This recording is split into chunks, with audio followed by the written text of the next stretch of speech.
We're pretty excited.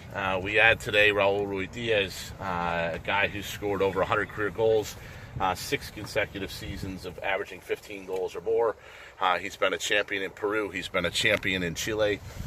He's been made the playoffs consistently in Mexico, and I think he's going to help lead us to the playoffs. 2 of the last 3 summers, we've added franchise-level players now, Nicolas Ladero and Raúl Ruidíaz, and we're going to build our club around them for the next couple of years. How hard was it to deal with a MX team in that regard? I mean, these negotiations on this level are never easy. They're never straightforward. They always take time. There was always a lot of details. So Morelia has obviously sent a player to Portland recently, so they were familiar with how MLS did deals. And so I have nothing personal or particular to that. Just these deals are tricky, and we were fortunate enough to get it done. How long were you working on the deal and scouting him? Look, players like this, I mean, when we say how long, we've been watching them for 2 years, but I mean, that's just any high-profile forward in the CONMEBOL, CONCACAF, you just see them play all the time. So we honed in. Chris Henderson went to a Peruvian national team camp back some point in the early spring and was watching not just Ruidíaz, but a couple other guys that we were taking a look at. And so he got to see him up close and personal on a day-to-day training basis then, and certainly that jumped him forward in our evaluation. If you wanted him, what is it that he wanted to bring to the team when you're talking to him? Well, look, I'll say this about him. This is a guy just finished at the World Cup, just had a disappointing campaign for what could have been a really good Peruvian team. Probably disappointed he didn't play every game. And he took a flight the night of the game from that they were eliminated from Sochi to Moscow to Seattle. And he got here not in 24 hours, but pretty close. To begin the visa process to try to get himself eligible for July 15th. So this is a guy that's highly motivated. He wants to be here. He's just proven that. And when you sit and you talk to him, this is a guy he's got some fire in the belly. He's got some desire. And we are really excited to add his character and his personality as well as his talent. Why did he want to come to Seattle? Those are all great intangibles. Why did say he wanted to come to Seattle, not Portland? If that was in the mix. I'm not saying it's in the mix, but sure. Why did he say I want to go to Seattle because this? Sure. Look, I mean, anybody who in pro sports who tells you it's not about the money is fibbing a little bit. So, certainly we offered him a nice salary, and I think that's probably part of it. What he tells us is there are things like the American dream. So, he's got little kids, and so he wants to take his family to a place where he thinks that they can grow up. And, you can ask him about that, more about the personal family stuff, but certainly a part of it was, is this a place that he can stay for a while and live safely and live comfortably and have a good life, not just for him, but for his children. And we get that all the time. So, I mean, when we get down on the United States, sometimes we talk to these guys, and it's pretty inspiring sometimes.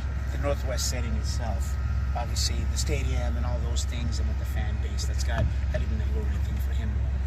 For any athlete, certainly for Raúl, look, our fans are our strength. We know that. To play in front of 40,000 every week is an honor and a privilege, and I'm sure Raúl appreciates that and sees it the same way. And look, we got a little surprise for him this weekend, so we'll see how that plays out. But I think he may appreciate it even more. When you signed Nico Ladero, you called him a force amplifier. I don't know if there was a phrase that you might use to describe Ruidíaz. Was force amplifier as catchy as vertical integration when we started our player development? I don't know if I have any good corporate speak for this one.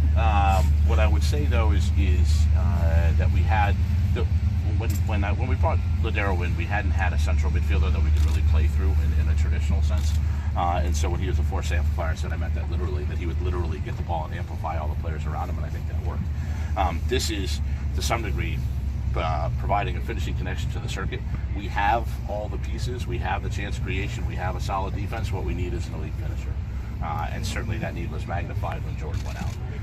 And we haven't had that truly elite finisher in a while, probably since Ova left. And so now you have this ability now to have it. Again, if you want to put a team on a blank piece of canvas and start drawing, you got an elite playmaker and you got an elite goal scorer.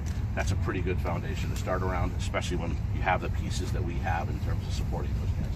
And you said you wanted to build around those two guys specifically for the next couple of years. Do you expect Nico to be around for multiple more seasons as well? Nico's under contract through 2021. And how long is the contract with Raúl Ruidíaz? Through 2022. With the way the team's going right now, though, how hard is it to have him available until July 15th? You know, I think some of this is we got to start believing in ourselves again, man. It's a team that went to the finals back-to-back years. We won the title 2 years ago. You know, I've never lost faith in this roster. I think we started the year banged up. We've talked about how tough it was for the quick turnaround to play Champions League.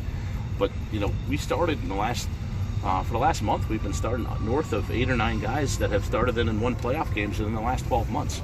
So I just don't buy this narrative that suddenly we went from a championship team to a team that can't compete. I think it's about, again, believing in ourselves. And we got a rivalry game that everybody's going to be up for this weekend, and should be a lot of fun, and hopefully we can get us back in the right path. And what I think introducing Raúl now may do is may remind us, just give us that little bit of spark, like, hey, we're really good. Like, we just got to put this together on the field and play together a little bit. So that's what we're hoping for. You mentioned how he came from Russia within almost 24 hours here to get that visa process started. Do you anticipate anything else, any other hiccups that could make it so he wouldn't be able to play in Atlanta on the 15th? Sure. I mean, the visa process is a federal government immigration process, and we have zero control over that. So, you know, certainly we will do everything we can, and we've done it by Raúl getting here. We've maximized our chances, but it is absolutely out of our control as to whether or not that happens. But no other issues other than that in terms of... Correct. Gotcha. Do you feel like this skill set that he has is kind of the one missing link that you guys have needed, or do you think you're going to need more reinforcements as well? We're still looking to sign potentially a second player, but this was, if you said what we were lacking, we needed an elite goal scorer, and we've added that. And again, with the 4, 5, 6 chance creating midfielders we have and the way we play, we want to keep the ball on the ground. This is a guy who can score, and he can score. Raúl can score any kind of goal. He can score with his head, he can score with his left, he can score with his right. He's awesome at finding these little pockets of space. You know, when we're playing well, the tactic employed against us most often is that team's bunker, and they set up in 2 blocks of 4, and we've struggled to break them down. With a player like Raúl, who can get into those spaces and score goals, that solves what was our Achilles heel once we get back to full strength. Where would you rate this signing in your perspective in regards to importance and money and kind of his record coming into the league? You know, I think it's comparable or in the same class with. I mean, the Sounders have made some massive signings, right? I mean, this is definitely a statement of intent that we're still a big club. You know, and if you look at the Martin signing and the Dempsey signing and the Ladero signing, I think this is in a class with those signings. I think in terms of impact on the team, I think in terms of economic cost, investment by the ownership, I think that they're all comparable in the same class of player, and I think all of those players were excellent for the Sounders over a number of seasons because, you know, these players, and I know Oba was an exception to it, but that was a very unusual transfer from what I understand. And these types of franchise level players are available in the summer. And you can want them to be available before then, but they aren't. So hopefully Raúl comes in and justifies the long-term decision that we made in terms of solidifying our franchise for a number of years in the future.